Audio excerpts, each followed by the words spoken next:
I had a quick update for this video. So there's something I found out after making it, and I got the new ones pressed in.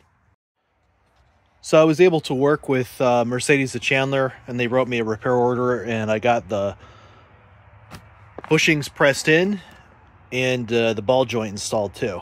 So got that done, and when I did, I realized they gave me back some parts, and these are rings.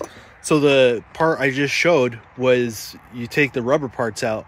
Well, you got to take these rings out too. So you might just want to use your pliers, pull them out, or use a chisel, hammer it out from the inside.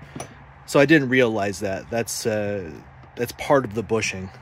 And so the part that I showed with the torch, yeah, that'll get the rubber part out. But take these out too and throw these out. Otherwise, yeah, you'll never fit your bushing in, because that's trying to put the ring through the ring. It's never going to work.